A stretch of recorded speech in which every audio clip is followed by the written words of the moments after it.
राधे राधे दोस्तों। जय माता की। शारदीय नवरात्रि के इस पावन पर्व पर आप सभी भक्तों का स्वागत है। आज दूसरे दिन हम सब माँ ब्रह्मचारिणी की व्रत कथा का श्रवण करेंगे। माँ ब्रह्मचारिणी तपस्या, संयम और साधना की प्रतीक है। जो भी भक्त श्रद्धा से इनकी पूजा करते हैं, उनके जीवन में शांति, धैर्य और सफलता का वास होता है। दुर्गा जी की 9 शक्तियों में दूसरा स्वरूप ब्रह्मचारिणी का है। नवरात्रि में दूसरे दिन माँ ब्रह्मचारिणी की पूजा की जाती है। ब्रह्मचारिणी के नाम से ब्रह्म शब्द का अर्थ तपस्या है। इस प्रकार ब्रह्मचारिणी का अर्थ तप की चारणी अर्थात तप का आचरण करने वाली कहा भी गया है। वेद सत्व तपो ब्रह्म देवेद तत्व और तप ब्रा शब्द के अर्थ है। ब्रह्मचारिणी देवी का स्वरूप अत्यंत भव्य एवं पूर्ण ज्योति में है। देवी ब्रह्मचारिणी के बाएं हाथ में कमल मंडल और दाहिने हाथ में तपस्या के लिए माला है। तो आइए बड़ी ही भक्ति भाव से माता की कथा को हम सुनते हैं। पूर्व जन्म में जब हिमालय राजा के घर पुत्री के रूप में उत्पन्न हुई थी, तब नारद जी के द्वारा दिए उपदेशों से इन्होंने भगवान शंकर जी को पति के रूप में प्राप्त करने के लिए अत्यंत कठोर तपस्या की। इस कठोर तपस्या के कारण इन्हें ब्रह्मचारिणी नाम से जाना गया।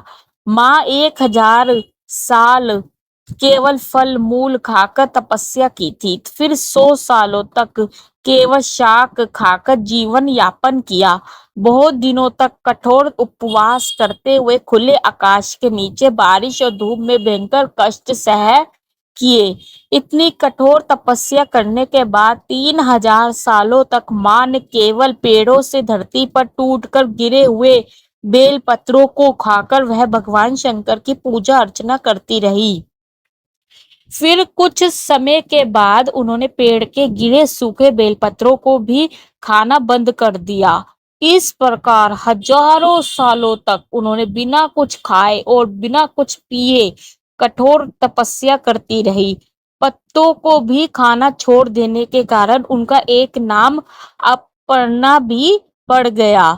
इस प्रकार हजारों से कठोर तपस्या करने के कारण देवी ब्रह्मचारिणी के रूप जन्म का शरीर दुबला पतला और एकदम क्षीण हो गया। उनकी यह निर्बल दशा देखकर उनकी माता मैना को बहुत दुख हुआ। माता मैना ने उनकी इस कठोर तपस्या से बाहर निकलने के लिए उन्हें आवाज दी, उमा अरे नहीं, ओ नहीं। तभी से ब्रह्मचारिणी देवी को उमा नाम से जाना गया। देवी को इस तरह कठोर तपस्या करते देख तीनों लोकों में हाहाकार मच गया। देवता, ऋषि, मुनि और पुण्य आत्माएं सभी देवी ब्रह्मचारिणी की तपस्या की प्रशंसा करने लगे कि ऐसी तपस्या करना बहुत ही पुण्य कर्म है और आज के पहले किसी ने भी इतनी कठोर तपस्या नहीं की थी। और अंत में ब्रह्मा जी ने आकाश में प्रकट होकर देवी ब्रह्मचारिणी से बहुत प्रसन्न होकर कहा कि हे देवी, आज तक किसी ने भी इतनी कठोर तपस्या नहीं की है। जितनी कठोर तपस्या करना तो केवल तुम्ही से संभव है। देवी, तुम्हारे इस परम पवित्र और अलौकिक कार्य की चर्चा चारों दिशाओं में हो रही है। तुम्हारी मनोकामना अवश्य पूर्ण होगी। भगवान शंकर जी से तुम्हारा विवाह होगा और वही तुम्हें पति के रूप में प्राप्त होगे।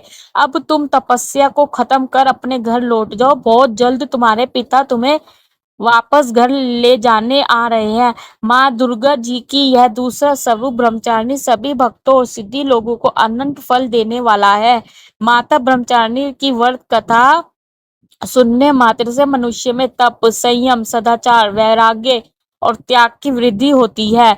जीवन के कठिन से कठिन संघर्षों में भी उनका मन विचलित नहीं होता और अपने कर्तव्य पथ पर डटे रहते हैं। माँ ब्रह्मचारिणी देवी की पूजा करने से सर्वत्र सिद्धि और विजय का आशीर्वाद प्राप्त होता है। नव दुर्गा पूजा के दूसरे दिन इन्हीं माँ ब्रह्मचारिणी देवी के स्वरूप की पूजा की जाती है। इस दिन साधक और साधु अपना ध्यान स्वाधिष्ठान चक्र में स्थित करते हैं। इस चक्र में ध्यान धरने वाला योगी माँ ब्रह्मचारिणी देवी की कृपा और भक्ति प्राप्त करता है। इसी के साथ माँ ब्रह्मचारिणी की पावन कथा संपूर्ण होती है। माँ की उपासना से साधक को अद्भुत तप, संयम और दिव्य शक्ति की प्राप्ति होती है। आइए हम सब प्रार्थना करें, हे माँ ब्रह्मचारिणी सबके जीवन में सुख, समृद्धि, धैर्य और मंगल का आशीर्वाद प्रदान करे। जय माता दी। अगर आपको यह कथा अच्छी लगी हो तो माता की कृपा सब पर बनी रहे। चैनल को जरूर सब्सक्राइब करें और कमेंट बॉक्स में जय ब्रह्मचारिणी जरूर लिखिए। माता रानी आपकी सारी मनोकामना पूर्ण करे।